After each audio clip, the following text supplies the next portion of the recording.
మంచిది. మరి ఏమైనా ప్రభుత్వాలు శుభాకాంక్షలు.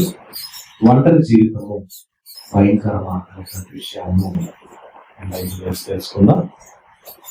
ఒంటరి జీవితము భయంకరమా. ప్రియమైన దేవుని వాళ్ళారా, బైబిల్ ప్రతి మనిషి మనసును చదవగలుగుతుంది.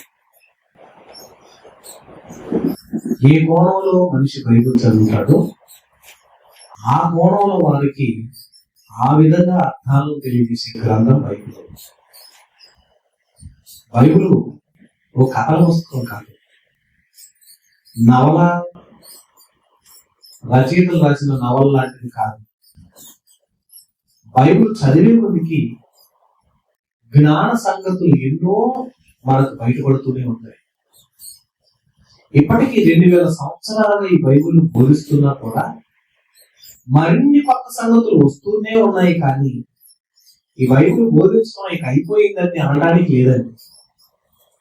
అన్ని సంగతులు ఉన్నాయా అంటే అంత గొప్ప పుస్తకం అండి.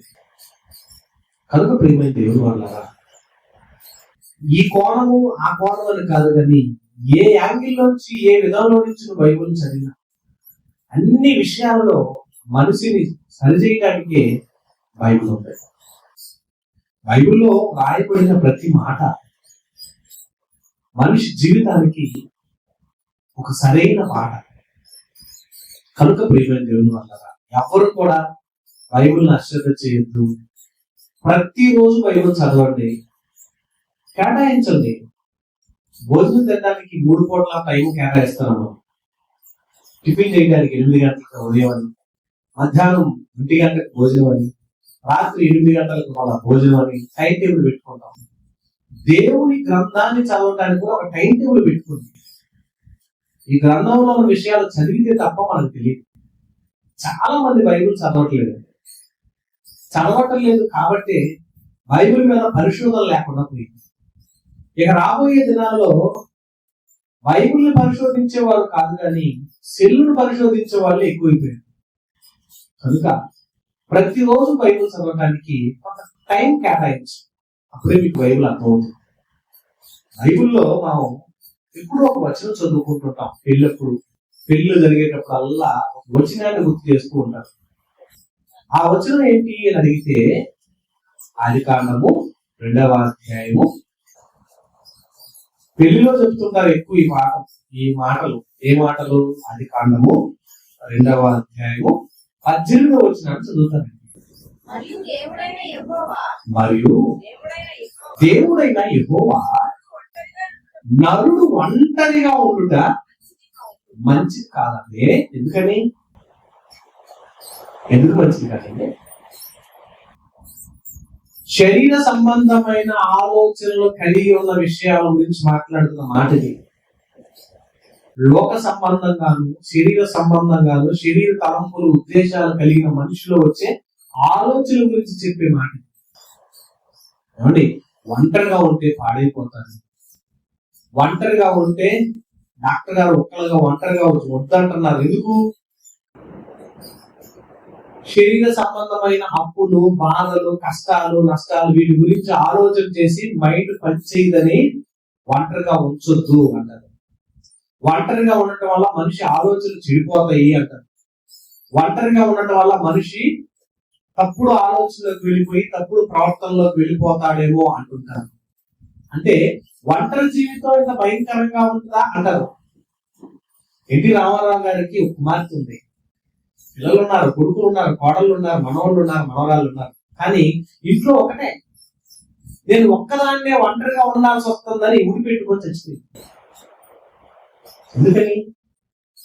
ఒంటరిగా నేను ఉండలేను, అందరూ ఉన్నారు కానీ నాతో ఉండేవాళ్ళు లేరు అనుకుంది కాబట్టి ఏం చేసింది? ఊరి పెట్టుకొని చచ్చిపోయింది. ఎందుకు ఇలాంటిది అంటే, ఒంటరి జీవితం భయంకరమా అని అడిగితే ఒంటరిగా ఉండే మనుషుల జీవితం భయంకరమే అంటారు సమాజం. కానీ బైబిల్ దానికి డిఫరెంట్ గా మాట్లాడుతుంది. ఒంటరి జీవితం శరీర సంబంధంగా మనం ఆలోచిస్తే పతనానికి తీసుకెళ్ళిపోతుంది. శరీర సంబంధంగా ఆలోచించే ప్రతి మనిషికి పతనంలోకి వెళ్ళిపోతుంది. ఒంటరిగా ఉన్న ప్రతి మనిషి తప్పుడు ఆలోచనలోకి వెళ్ళిపోతాడు, తప్పుడు తలంపుల్లోకి వెళ్తాడు, తప్పుడు ఉద్దేశాల్లోకి వెళ్ళిపోతాడు. కానీ దైవత్వంలో ఎదిగిన వాడు, దేవుళ్ళలో బలపడిన వాడు, దేవుళ్ళలో ఉన్నవాడు ఎప్పుడు ఒంటరి వాడు కాదండి. ఒంటరిగా ఉన్నారు వాళ్ళ గురించి మాట్లాడుకుంటాం, కానీ దేవుళ్ళలో ఉంటే నువ్వు నమ్మావు, ప్రభువునందు విశ్వాసం ఉంచావు, రక్షించబడ్డావు, బాప్తిసం పొందావు, దేవుళ్ళలో ఉన్నావు, ఊళ్ళో ఎవ్వరు లేరు, ఇంట్లో ఎవ్వరు లేరు, ఒక్కడవే ఉన్నావు, నువ్వు ఒంటరివాడివా అంటే కాదండి. ఇది ఎవరున్నారు? దేవుడు ఉన్నాడు. ప్రయాణంలో నీకు దేవుడు ఉంటాడు, పనుల్లో దేవుడు ఉంటాడు, మార్గములో దేవుడు ఉంటాడు, నీ ఆలోచనలో దేవుడు ఉంటాడు, నీ ప్రతి కార్యక్రమంలో ప్రతి పనిలో నీకు దేవుడు తోడు ఉంటాడన్న ధైర్యం నువ్వు ఉండాలి. నువ్వు దేవుడిని నమ్మావు కనుక. అంటే దేవుడు కొంతసేపు ఉండి కొంతసేపు మాయమయ్యేవాడా? కాదండి. ఎప్పటికీ నీతో ఉండేవాడే, ఎప్పుడూ నీతో ముచ్చట చెప్పేవాడే, ఎప్పుడూ నీతో కొన్ని ఆలోచనలు రేకెత్తించేవాడు, ఎప్పుడూ నీ మనసులో ఎన్నో కొత్త కొత్త ఆలోచనలు రేకెత్తించే వ్యక్తి అండి దేవుడు. అంటే దేవుడు ఇంతగా మనల్ని ఆలోచిస్తాడా, ఇంతగా మన మీద ఆలోచనలు కలిగి ఉంటాడా? అవునండి. దేవుడు ఇంతగా మనల్ని గొప్ప చేస్తాడు. ఇంత గొప్పవాడ దేవుడు? అవును. ఎందుకంటే యాకోబు సంగతి మీకు తెలుసు. యాకోబు అన్నను మోసం చేసి మామగారింటికి వెళ్ళిపోయాడు, మేనమావింటి. అక్కడికి వెళ్ళిన తర్వాత ఇద్దరు కుమార్తెలను వివాహం చేసుకున్నాడు. లాబాను కూతురు అయినటువంటి లేయాను రాహేలు ఇద్దరు పెళ్లి చేసుకొని వారితో పాటు 12 మంది సంతతిని కన్న తర్వాత మరలా మన ఊరు మనం వెళ్ళిపోదామని ప్రయాణమై తాను సంపాదించిన గొర్రె మందలను, పనివాళ్లను, మరి దాసదాసీలను, అలాగే భార్యలను, కుమారులను ముందుగా పంపించాడండి. ఎందుకని వెళ్ళలేదు? తాను కూడా వెళతాం. ఎందుకు వెళ్ళలేదంటే భయం. ఎందుకు? అన్న ఎక్కడ చంపేస్తాడో, అన్నను మోసం చేసి వచ్చాడు కాబట్టి అన్న నన్ను చంపేస్తాడు అన్న భయంతో ముందు వెళ్ళని పంపించేశాడు. పంపించి ఒక్కడే మిగిలిపోయాడు. మరి ఒంటరిగా ఉండటం మంచిది కాదు కదా. ఇక్కడ ఏం చేశాడు అతను? ఎప్పుడైతే ఇక ఒంటరిగా మిగిలిపోయాడో ఆదికాండము 32వ అధ్యాయం, అందరికీ ఆదికాండము 32వ అధ్యాయము 24వ వచనం. చూసారండి ఏమన్నాడు? యాకోబు ఒక్కడే మిగిలిపోయాడు అంటండి. ఎందుకు? అందరూ పంపించేశాడు, ఒక్కడే మిగిలిపోయాడు. మిగిలిపోయిన తర్వాత ఇతను ఏమంటున్నాడు అంటండి, మిగిలిపోయిన వ్యక్తి ఏం చేశాడు? ఒక్కడైపోయాడు, ఒంటరివాడైపోయాడు. ఒంటరిగా ఉన్నటువంటి యాకోబు తన జీవితంలో ఒక్కడే కదా అని అనుకుంటున్నాం మనం. ఒక్కడే ఉండిపోయాడు కదా అనుకుంటున్నాం. కానీ దేవుళ్ళో ఉన్నాడు గనక, దైవత్వంలో ఉన్నాడు గనక ఒంటరిగా ఉన్న ఆ రోజంతా కూడా దేవుళ్ళు గడిపాడు. ఆ రోజంతా ప్రతిరోజు భార్యతోనూ, పిల్లలతోనూ, కుటుంబంతోనూ ఆనందంగా గడిపే యాకోబు ఒంటరి వాడైనాక ఎలా గడిపాడండి? దేవుళ్ళో గడిపాడు. ఆ రోజంతా దైవత్వంలో గడిపాడు, దేవుళ్ళో గడిపాడు, దేవుని సన్నిధిలో గడిపాడు. తెల్లవారు దేవుని సన్నిధిలో ప్రార్థన చేస్తున్నాడు, తెల్లవారు దేవుని సన్నిధిలో పోరాటం చేస్తున్నాడు, తెల్లవారు దేవుని సన్నిధిలో దేవుని కొరకు ప్రాధేయపడుతున్నాడు. దేవుని సన్నిధి ఇలా ప్రాధేయపడ్డాడు, ప్రయాసపడ్డాడు, దేవుని సన్నిధిలో ఉన్నాడు. చివరికి దేవదూత అతనికి వచ్చి యాకోబుతో నీ పేరేంటి అనేది. అప్పుడు ఏమన్నాడండి? నా పేరు యాకోబు కదా అన్నాడు. యాకోబు కాదు, ఇక్కడి నుంచి నీ పేరేంటి? ఇశ్రాయేలు. అంటే ఇప్పటి వరకు తన జీవితంలో, వ్యక్తిగత జీవితంలో మార్పు లేని ఈ జీవితం ఒంటరిగా దేవునితో గడిపిన తర్వాత ఏమైపోయాడండి? మనసు మారిపోయింది. దేవుని కొరకు బ్రతకటం ప్రారంభించాడు, దేవుళ్ళు ఎదగటం ప్రారంభించాడు, ఆత్మీయ స్థితిలో బలపడ్డాడు, ఆత్మీయంగా ఎదగటానికి స్థిరపడిపోయాడు. అంటే నరుడు ఒంటరిగా ఉంటే పాడైపోతాడేమో, పతనం అయిపోతాడేమో మనం అనుకుంటాం. కానీ ఆత్మీయ జీవితంలో ఉన్న ప్రతి విశ్వాసి ఒంటరిగా ఉండడండి, దేవుడితో జంటగా ఉంటాడు. మీరు ఎప్పుడన్నా ఎప్పుడన్నా గడిపారా? ఒంటరిగా ఉండడానికి ఇష్టపడతారా? ఒంటరిగా బండి మీద ప్రయాణం చేశారు, ఒంటరిలో కారులో ప్రయాణం చేశారు అనుకోండి, ఎవరు లేని సినిమా పాటలు పాడుకుంటారా? పాడతారా? అలాంటి వాళ్ళు ఉన్నారా విశ్వాసం? మీరు ఒంటరిగా ఉన్నారనుకోండి, అసలు దేవునితో ఆ సంబంధం, దేవునితో ఆ పాటలు, దేవునితో నీకు తెలిసినటువంటి పాటలు, లేదా నీ కొత్తగా నువ్వు ఆత్మ జీవితంలో వచ్చేటువంటి పాటలు కానీ, అలాగే దేవుడితో నువ్వు నీకున్నటువంటి అనుభవాలను జ్ఞాపకం చేసుకుంటూ గుర్తు చేసుకుంటుంటే దేవుడు ఎన్నెన్నో ఆలోచనలు తెలియజేస్తాడండి. ఒంటరిగా ఉన్నావన్న ఫీలింగ్ నీలో రాదు. బైబిల్ తీసుకొని చదువుతా ఉండండి, మీతో పక్కన దేవుడు పక్క నుండి చెబుతున్నట్టు ఉంటది. దేవుడే పక్క నుండి మీతో మాట్లాడుతున్నట్టు ఉంటది. ఎందుకు? ఒంటరిగా నువ్వు లేవు, దేవుళ్ళో ఉంటావు. యాకోబు భార్యతో ఉన్నప్పుడు, పిల్లలతో ఉన్నప్పుడు, కుటుంబంలో ఉన్నప్పుడు హ్యాపీగా ఉన్నాడు, ఆనందంగా ఉన్నాడు. కానీ ఎప్పుడైతే ఒంటరిగా ఉన్నాడో ఎవరితో ఉన్నాడు? దేవుడితో గడిపాడు. ఒంటరిగా ఉన్న తన జీవితాన్ని దేవుడితో గడపటం వలన ఆ దినమంతా దేవుడితో గడిపాడు. అసలు దేవుడు అతని పశ్చాత్తాపంతో కూడినటువంటి ఆ ప్రార్థనలు విని తన యొక్క జీవితంలో తాను చేసినటువంటి పొరపాటు దేవుడి సందులో ఆత్మీయంగా ఎదుగుదలలో ఒప్పందం చేసుకున్నాడు. ఆత్మీయంగా దేవుళ్ళు బలపడ్డాడు. అలా బలపడ్డాడు గనక అతను ఏమైపోయాడు తెలుసా? ఆ రోజు నుంచి అతని పేరు మార్చబడింది. యాకోబు అన్న పేరు కాస్త ఏమైపోయింది? ఇశ్రాయేల్ గా మార్చేసింది. అంటే ఆత్మీయ జీవితంలో ఒంటరిగా ఉన్నవాడు బలంగా ఎదగలడా? ఎదిగాడు. అంతెందుకండి, మీకు తెలిసినటువంటి వ్యక్తి యెహోషువ. యెహోషువ తన జీవిత కాలంలో ఇశ్రాయేల్ కొరకు ప్రయాసపడుతున్నాడు. ఇశ్రాయేల్ ఎలాగైనా నిలబెట్టుకోవాలని ఎన్నో కార్యక్రమాలు చేసుకుంటూ ఉన్నాడు. కొన్ని పట్టణాలు దాటుకుంటూ వెళ్తే ఎరుకో పట్టణం వచ్చింది. ఆ ఎరుకో పట్టణాన్ని ఎలా గెలవాలి, ఎలా జయించాలి అని అనుకుంటున్నప్పుడు ఒంటరిగా కొన్ని ఎరుకో ప్రాంతానికి వెళ్ళి ఆలోచన చేస్తున్నాడు. ఒంటరిగా తను ఆ ప్రాంతానికి వెళ్ళినప్పుడు ఒంటరిగా ఉన్న తన జీవితాన్ని చూసిన దేవుడు ఒక దేవదూతను పంపించాడు. అందరితో కలిసి ఉన్నప్పుడు రాలేదు. ఎక్కడైనా దేవదూతలు అందరితో కలిసి ఉన్నప్పుడు వచ్చినాయా? లేవు. ఏ భక్తులైతే ఒంటరిగా దేవుని కొరకు ఆలోచన, దేవుని కొరకు ప్రణాళిక, దేవుని కొరకు కొన్ని ఆలోచనలు, తలంపులు కలిగి ఉంటుంటాడో వాళ్ళ ఓదార్చడానికి, వారిని దేవుళ్ళు బలపరచడానికి, దైవత్వంలో ఎదిగింపజేయడానికి ఏం చేసేవాడు తెలుసా? ముందు దేవుడు వారికి కొన్ని దేవదూతలు పంపించాడు. అందులో యెహోషువ కూడా ఒక సందర్భం జరిగింది. ఏం జరిగిందో చూద్దాం. యెహోషువ గ్రంథం 5వ అధ్యాయము 13వ వచనంలో కండి.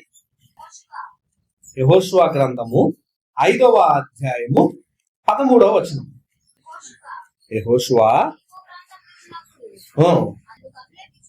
యెహోషువ యెరికో ప్రాంతంలో ఉన్నప్పుడు అతడు కన్నులెత్తి చూడగా దూసిన కత్తి చేత పట్టుకొని ఉన్నప్పుడు అతని ఎదుట నిల్చుండెను.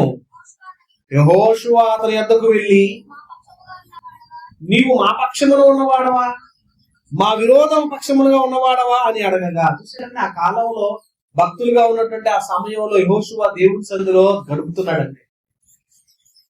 భక్తులందరూ కూడా ఒంటరిగా దేవుళ్ళు గడపడం ప్రారంభించారు.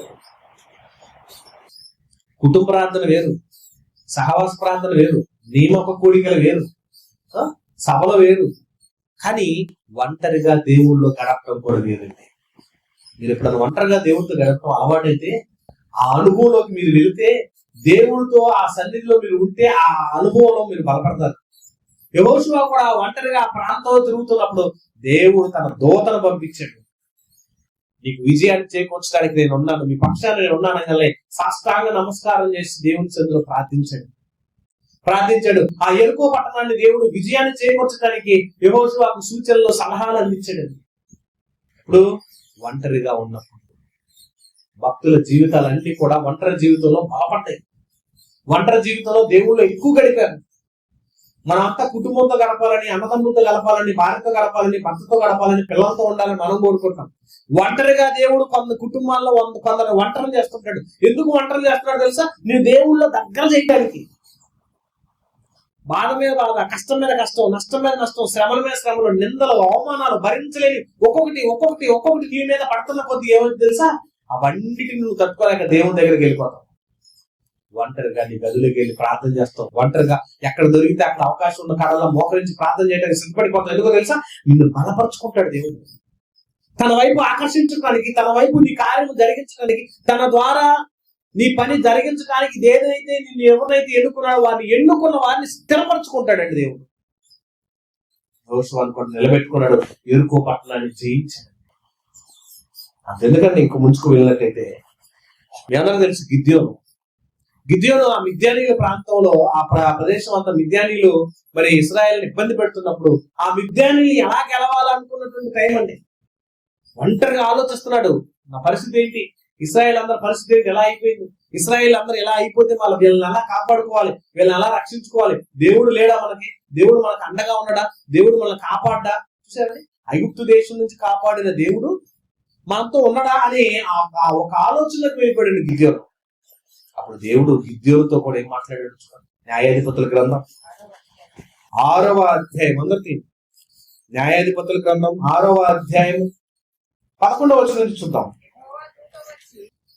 న్యాయాధిపతుల గ్రంథం 6వ అధ్యాయం 11వ వచనం. యెహోవా దూత వచ్చి అబీయెజ్రీయుడైన యోవాషునకు కలిగిన యొఫ్రాలోని మస్తకి వృక్షము కింద కూర్చుండి నేను యోవాషు కుమారుడైన గిద్యోను మిద్యానీయులకు మరుగైనట్లు గానుగ చాటున గోధుమలను దొల్లగొట్టుచుండగా. మిద్యానీయులు కనబడితే ఎక్కడ గొడవ చేస్తారో, మిద్యానీయులు కనబడితే ఇశ్రాయేల్ మధ్యలో చంపేస్తున్నారు, మిద్యానీయులు భయంకరంగా ఇశ్రాయేల్ని వెంటాడుతున్నారని గానుగ చాటుగా ఏం చేస్తున్నాడు? గోధుమలను దొల్లగొట్టుచున్నాడు. ఒంటరిగా ఉండిపోయాడు, ఒక్కడిగా ఉన్న టైం చూసుకొని దేవుడు దూతను పంపించాడు. నాకు చూడండి, యెహోవా దూత అతనికి కనబడి పరాక్రమం గల బలాఢ్యుడా, యెహోవానికి తోడుగా ఉన్నాడని అతనితో అనగా. చూసారండి, ఇశ్రాయేల్ గెలిపించడానికి దేవుడు ఎవరిని ఎన్నుకున్నాడు? ఇక్కడ గిద్యోన్ని. ఎప్పుడు దొరికాడు? ఒంటరిగా దొరికాడు. బైబిల్ అంతట్లోకి ఒంటరిగా ఉండటం మంచిది కాదని పదం ఎన్నుకొని ప్రతి సమయాన్ని దీనికి అపాయించుకుంటాం కాదని, ప్రతి భక్తుడు కూడా ఒంటరిగా దేవుడితో గడపడానికి ఇష్టపడ్డారండి. ఒంటరిగా దేవుళ్ళ ఆలోచనలు, ఒంటరిగా దేవుని కొరకు ప్రయాసం, ఒంటరిగా దేవుని కొరకు ప్రణాళికలు, ఒంటరిగా దేవుని సొంత గడపడానికి ఇష్టపడ్డారు. ఒక కవి కుటుంబం అంతటితో కలిసి కూర్చొని పాట రాయమంటే రాయలేడు.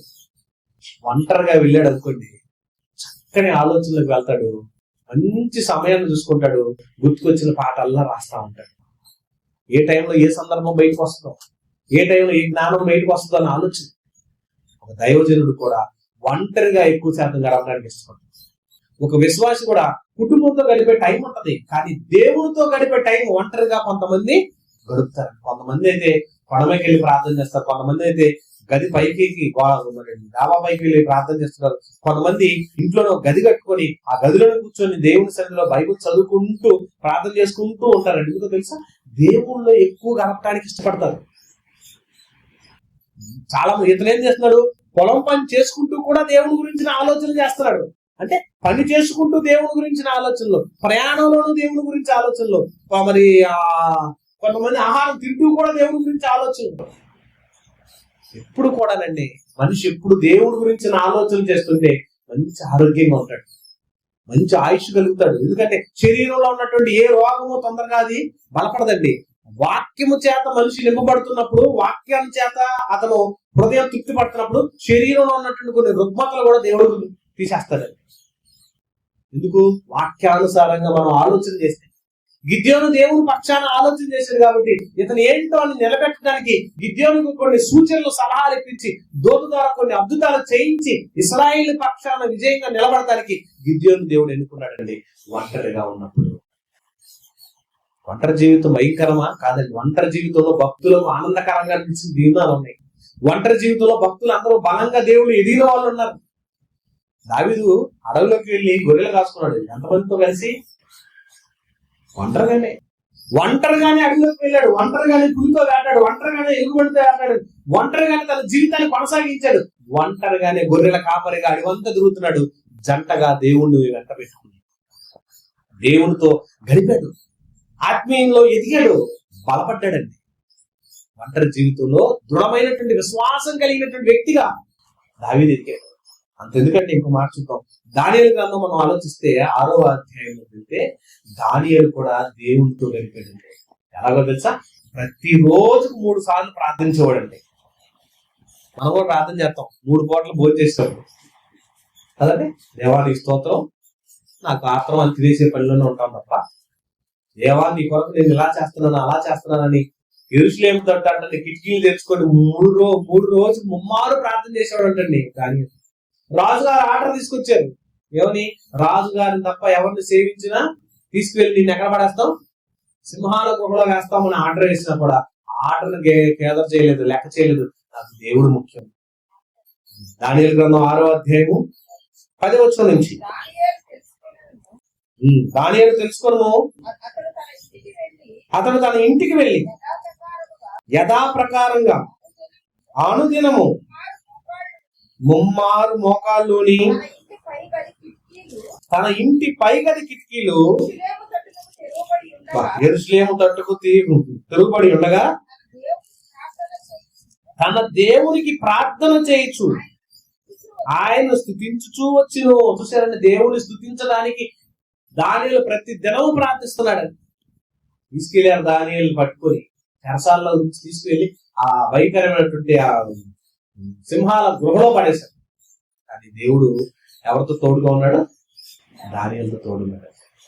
అంటే ఒంటరి అనుకుంటాం మనం, ఒక్కలమని మనం అనుకుంటాం, కానీ నీతో ఎవరుంటారు? దేవుడు ఉంటాడు. ఎప్పుడు మర్చిపోమాకండి. యవనస్తులారా జాగ్రత్త. తప్పుడు ఆలోచనలు, తప్పుడు తలంపులు, తప్పుడు ఉద్దేశాలు, తప్పుడు భావాలు, తప్పుడు ఆలోచనలు వస్తాయి అన్నారనుకోండి, మీరు దేవుడి గురించి ఆలోచన చేయట్లా, లోకం గురించి ఆలోచన చేస్తున్నారు, దేహం గురించి ఆలోచన చేస్తున్నారు. తప్పుడు ఆలోచనలు వస్తున్నాయి అంటే శరీరం మీద వచ్చే తప్పుడు కోరికల గురించి ఆలోచిస్తున్నారు, దేవుడి గురించి లేదు. దేవుడి గురించి ఆలోచనలు కలిగాడు కనుక మరి యోసేపు దేవుళ్ళలో బలపడ్డాడు. తప్పుడు ఆలోచనలు రానివ్వాల. యవ్వన కాలం ముందు ఎలా ఉండాలండి, ఎలా నిగ్రహంగా ఉండాలి, ఎలా కాపాడుకోవాలి, యవ్వన కాలాన్ని ఎలా బలపరుచుకోవాలనుకుంటారు యవనస్తులు. కాదండి, ఎప్పుడు దేవుడి గురించిన ప్రణాళికలు, ఎప్పుడు దేవుడి గురించిన ఆలోచనలు, ఎప్పుడు దేవుడి గురించిన అంచనాలు, దేవుడి గురించినటువంటి ఊహలు కలిగి ఉండండి. లోక సంబంధమైన ఆలోచనలు మీ దేహంలోకి రావు. వచ్చిన మీలో ఉన్న ఆత్మ వాటిని సరిచేసి పక్కకు నెట్టేసి. అంటే ప్రతి యవ్వనస్తుడు దేని గురించి ఆలోచించాలి? దేవుని పని నిమిత్తము, దేవుని పరిచయ నిమిత్తము, దేవుని గురించిన ఆలోచన కలిగి ఉండాలి.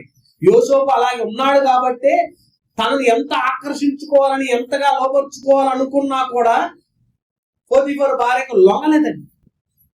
అంటే యవ్వన కాలం ముందు మన యవ్వన జీవితాన్ని కాపాడుకోవడానికి ప్రతి నిత్యము ఏం కలిగి ఉన్నాం? మనం దేవుని వాక్యాన్ని అనుసరించాలి.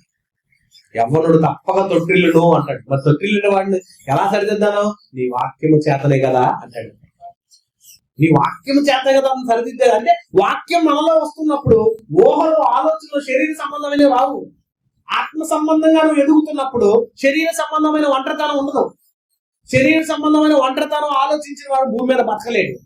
ఆత్మ సంబంధంగా ఒంటరిగా గడిపేవాడు ఏం చేస్తాడు తెలుసా? ఎంత కాలమైనా దేవుళ్ళు గడపాలి, ఎంత కాలమైనా దేవుళ్ళు ఎదగలడు. ఎన్నో గ్రంథాలు రాశారండి దైవదాసులు. దేవుని ఎరిగినటువంటి భక్తులు ఎంతో మంది ఎన్నో పుస్తకాలు రాశారు, ఎన్నో పాటలు రాశారు, ఎన్నో రచనలు కూర్చారు, ఎన్నో బైబిల్ సంబంధించి ఎన్నో కొత్త కొత్త విషయాలు రాశారు. ఒంటరిగా దేవుళ్ళు గడిపేవారు. ఏలియా దేవుళ్ళు ఒంటరిగా గడిపాడు. యోసువ ఒంటరిగా గడిపాడు. ఎలీషా ఒంటరిగా గడిపాడు. మోషే 40 రాత్రులు 40 పగల్లో కొండ మీద ఎక్కడున్నాడు? ఎంతమందితో ఉన్నాడు? ఒంటరిగానే. కానీ ఎవరున్నారు తోడు? దేవుడు ఉన్నాడని. అంటే భక్తులందరూ మనం ఆలోచిస్తే వారు భక్తిలో బలపడటానికి, దైవత్వంలో ఎదగటానికి ఒంటరిగా దేవుని సన్నిధిలో గడిపారు ఎన్నో దినాలు. వాళ్ళందుకే గొప్పవారయ్యారు. 10 మందితో కలిసి మాట్లాడుకుంటూ కొంతమంది పోకిరి కబుర్లు, పోకిరి మాటలు, పోకిరి సందర్భాలను కూడా కొంతమంది విశ్వాసులు కూడా కొంతమంది ఏం చేస్తారు తెలుసండి? జోకులు వేసుకుంటున్నారు. కొంతమంది జోకులు వేసుకుంటారు. 10 మంది ఒకసారి కలిసినప్పుడు జోకులు వేసుకోవద్దు, అల్లర్చల్లరగా మాట్లాడుకోవద్దు, దేవుని సంబంధం మాట్లాడండి, ఎవరో గురించి వద్దు. దేవుని సందర్భాల గురించి మాటలు మనకు వస్తుంటే మనతో పాటు దేవుడు కొన్ని విషయాలు కార్యాలు చేస్తుంటాడు. అంతెందుకండి, పౌలు తన జీవిత కాలంలో అందరూ వదిలేశారంటే, పౌలు తన జీవితంలో అందరూ వదిలేశారు, అందరూ తోసేశారు, అందరూ లేకుండా చేశారు, అందరూ తనకి లేకుండా చేశారు, అందరూ తనని దూరం చేసుకున్నప్పుడు అందరికీ దూరం అయిపోయిన పౌలు ఏమంటున్నాడో తెలుసండి? తిమోతికి రాసిన 2వ పత్రిక ఒకసారి చూడండి. తిమోతికి రాసిన 2వ పత్రిక 4వ అధ్యాయము. తిమోతికి రాసిన 2వ పత్రిక 4వ అధ్యాయము 6వ వచనం నుంచి చూడండి. ఏమన్నాడు చూడండి? నేను ఇప్పుడే ప్రాణార్పణముగా పోయబడుచున్నాను. 2వ తిమోతి 4:16. ఏమన్నాడు తెలుసు? నేను మొదట సమాధానం చెప్పినప్పుడు ఎవడును నా పక్షమున నిలవలేదు. చూసారా ఏమైపోయారంటే అందరు విడిచిపోయారు. పౌలు ఎవరెవరితో సావాసం చేసి తిరిగాడని, ఎవరెవరు వెంట పెట్టుకొని తిరిగాడు? దేమాతో వెళ్ళాడు, తిమోతితో వెళ్ళాడు, ఆ తర్వాత బర్నబాతో వెళ్ళాడు, ఆ తర్వాత మార్కుతో వెళ్ళాడు. చాలా అపోస్తులు ఎంతో మంది ఉన్నారు. వీళ్ళందరూ ఏమైపోయారు? అందరూ విడిచిపెట్టేశారు, అందరూ వదిలిపెట్టేశారు. ఎప్పుడేమో ఏమైపోయాడు? ఒకడైపోతే పాడైపోతాడా? ఒంటరి వాడైన భక్తుడు ఎవరైనా పాడైపోతాడు. ఒంటరిగా ఉన్నవాడు లోక సంబంధి పాడైపోతాడు, లోకంలో ఉన్న వ్యక్తి పాడవుతాడు, దైవత్వంలో ఉన్న వ్యక్తి ఇంకా బలపడతాడండి. అందుకే ఇక్కడ పౌలు ఏమంటున్నాడు చూడండి, అందరూ నన్ను విడిచిపోయారు. చూడండి ఏమంటున్నాడు, అది వారికి నేరంగా ఎంచకుండును కాకంటే దేవుడు మీద వారి మీద శిక్ష విధింపకూడదని కోరుకుంటూ కిందకి అంటున్నాడు, అయితే నా ద్వారా సువార్త పూర్ణంగా ప్రకటింపబడు నిమిత్తం. చూశారు దేవుడు పౌలు గారు ఏమన్నాడు, అయితే అందరూ విడిచిపెట్టేశారు కానీ నేను సువార్త పూర్ణంగా ప్రకటింపబడు నిమిత్తం అన్యజనులు అందరూ దాని విను నిమిత్తము ప్రభువు నాతో నిలిచి. ఎవరున్నారంటే ఒంటరిగా ఉన్న ఇతనితో ప్రభువు దేవుడు ఉన్నాడు. దేవుడు నాతో నిలిచి నన్ను బలపరిచిన గనుక నేను సింహము నోట నుండి తప్పింపబడుతుంది. ప్రభు ప్రతి దుష్కార్యమును నన్ను తప్పించి తన పరలోక రాజ్యమునకు చేరినట్లు నన్ను రక్షించును. అంటే ఎవరు తోడుగా ఉంటారు? నువ్వు దేవుళ్ళో దైవత్వంలో ఎదుగుతూ ఉంటే ఒంటరిగా నువ్వు ఉన్న నీతో పాటు ఎవరు ఉంటారు? దేవుడు ఉంటాడు. దేవుడు తెలియకుండా నువ్వు ఏం చేయగలవు చెప్పండి? దేవుడు తెలియకుండా నువ్వు ఏం మాట్లాడగలవు? దేవుడు తెలియకుండా ఈ భూమి మీద నువ్వు ఏది కనిపెట్టగలవు చెప్పండి? ఎక్కడున్నా ఆయన తెలుసు, నువ్వేం చేస్తున్నా తెలుసు, నీ పరిస్థితి తెలుసు, నీ జీవితం తెలుసు, నీ బ్రతుకు తెలుసు, నీ ఆలోచన తెలుసు, అసలు నీ తలంపులు తెలుసు. ఈ మధ్యకాలంలో కొన్ని మాటలు అంటున్నారండి, నీ సెల్ ఫోన్ తీసుకొని నీ గూగుల్లో ఏదో మాట్లాడతారు, నీ గూగుల్ నీ చరిత్ర చెప్పిద్దారంట. అంటే ఏదో కొత్తగా చెప్పారు, నాకైతే అర్థం కాదు దాని గురించి. ఏంటది నన్నది? నీ హిస్టరీ చరిత్ర తెలిస్తే నీ జీవితం అంటే నీ బ్రతుకంటే తెలిసింది. ఫేస్బుక్ చూస్తే నీ ఫేస్బుక్ లో నీ ఫ్రెండ్స్ ని బట్టి నీ బ్రతుకు చెప్పేస్తారు. నీ ఇన్స్టాగ్రామ్ చూస్తే ఇన్స్టాగ్రామ్ బట్టి నీ జీవితాన్ని చెప్పేస్తారు. అలాగే బైబుల్లో ఉన్న నీవు భక్తులుగా ఉన్న నీ బ్రతుకుని బైబుల్ చెప్పి అటెచ్చొద్దు దేవుడి దగ్గర. ఒంటరిగా ఉన్నావు అనుకుంటావు, కాదు, ఒంటరి కాదు. దేవుళ్ళో ఉన్న నువ్వు ఎక్కడ ఒంటరి అవుతావు? దేవుడు నీతో ఉంటాడు కదా. దేవుళ్ళో లేకపోతే ఒంటరి వాడు అయిపోతావు. ఒంటరిగా అనేక మంది చచ్చిపోతున్నారంటే కారణం ఏంటి? ఒంటరి జీవితం భరించలేకపోతున్నాం అంటే అర్థం ఏంటి? వాళ్ళు దేవుళ్ళో లేరు. దైవత్వంలో ఉన్న ప్రతి వ్యక్తి దేవుళ్ళో బలపడతాడు. పౌలు అంతటి వాడే ఒంటరిగా ఉన్నాను అనుకోక ఏం చేశాడంటే దేవుడు అతన్ని బలపరిచి అన్ని జనుల్లో ఇంకా ఉత్తేజపరిచే విధంగా వారిని అప్పగించాడండి. అసలు అర్థం ఎందుకండి? యేసుప్రభు రోజు ఏం చేసేవాడండి? పగలంతా ప్రార్థన, పగలంతా విశ్వాసం జరిగేవాడు, పగలంతా వాక్యాన్ని బోధించేవాడు. రాత్రికి ఏం చేసేవాడు తెలుసా? అన్నకెళ్ళేవాడు. ఒకడే ఒంటరిగా ఉండిపోవటానికి ప్రయత్నం చేసేవాడు. ఎందుకు? చక్కగా నిద్రపోదాం ప్రశాంతంగానే కాదండి, దేవుడితో గడిపాడండి. చూడండి యోహాను సువార్త, మత్తయి సువార్త 14వ అధ్యాయము 23వ వచనం చూద్దాం.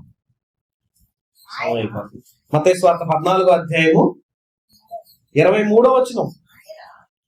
అందరి మత్తయి సువార్త 14:23.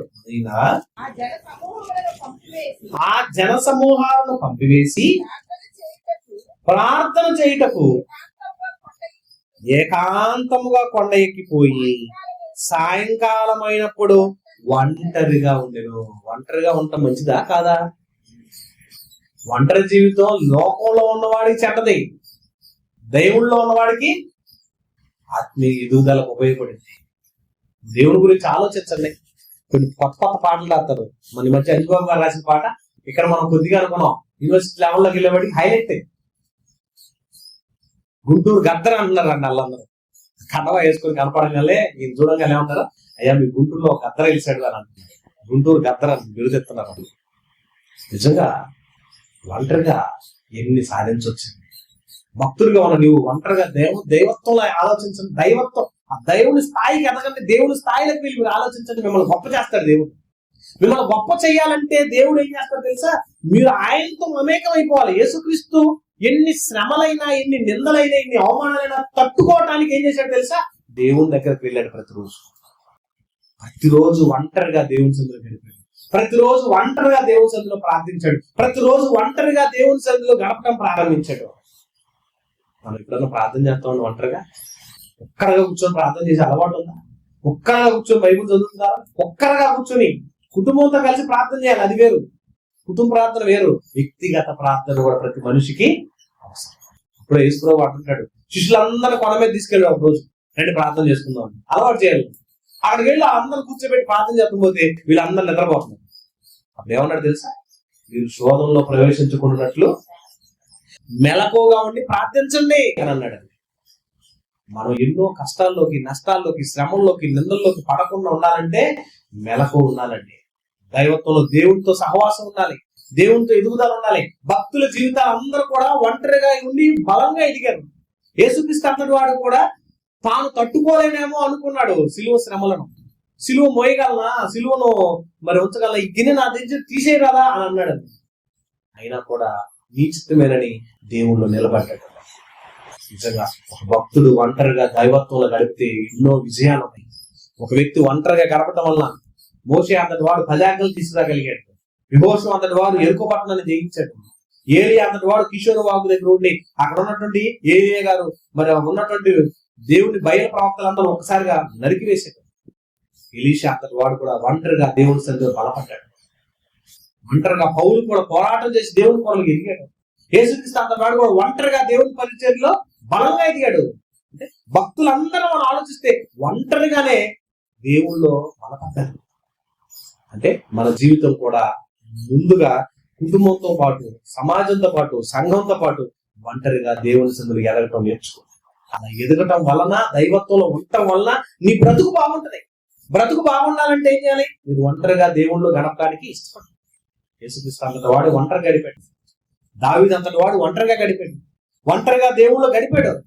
ఎన్నో రాత్రుల్లో ప్రార్థనలు చేసుకుంటూ, తాను చేసిన తప్పులు ప్రాయశ్చిత్త పడుతూ, తన పరుపు తన కన్నీటిలో కొట్టుకుపోయే అంతగా ఏడ్చి కన్నీళ్ళు కాచారని దావీదు ఒప్పుకున్నాడు. ఒంటరి జీవితం దేవునిలో ఉన్నవాడికి అద్భుతమే గాని ఆయాస్కరం కాదండి.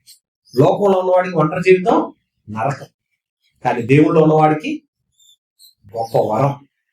ప్రేమంది ఉన్నవారు ఎంతో మంది భక్తులు ఒంటరి జీవితంలో విజయాన్ని సాధించారు, దేవుళ్ళో గడిపారు, వారి ఆత్మీయ జీవితాన్ని బలపరుచుకున్నారు. మనం కూడా ఒంటరి వాళ్ళం కాదు, దేవుణ్ణి నమ్మినాక మనం దేవుళ్ళో ఉన్నవారు కనుక దేవుణ్ణి కలిగి ముందుకు సాగుదాం. మూసుకోండి, ప్రార్థన చేసుకుందాం. మహోన్నతుడే మా గొప్ప దేవ, మీకు వందనాలు. మా జీవిత కాలం అంతా మీకు తెలుసు. మా ప్రవర్తన, మా బ్రతుకు, మా ఉద్దేశాలు, మా భావాలు, మా ఉద్దేశాలు, మేము చేస్తున్న ప్రణాళికలన్నీ మీకు తెలుస్తాయి తండ్రి. ఒంటరిగా నీ బిడ్డలు ఎంతో మంది భక్తులు నీ సేవలో, నీ పరిచయలు బలపడ్డారు. మేము మీతో గడిపే దినాలు, మీతో గడిపే సమయాన్ని మాకు నిశ్చించండి, అధికం చేయండి. ఇంకా బలంగా వాడబడే శక్తిని, బలాన్ని దయచేయండి. నీ మాటలు, నీ పాటలు, నీ ఆలోచనలు, నీ తలపులు, ఉద్దేశాలు, భావాలు కలిగి ముందుకు సాగే ధైర్యాన్ని మాకు అన్ని విషయాలు మీరు ఆదరిస్తారు. బలమైన కార్యాలు జరిగించి యోధులుగా మమ్మల్ని తయారు చేయండి. భవిష్యత్తు ప్రణాళికకు తండ్రి ఒక మంచి మార్గాన్ని మాకు సూచించి నడిపించింది. మా ప్రియుడు, మా ప్రభు, మా రక్షకుడు క్రీస్తు నామమున ప్రార్థిస్తూ వేడుకుంటున్నాము తండ్రి.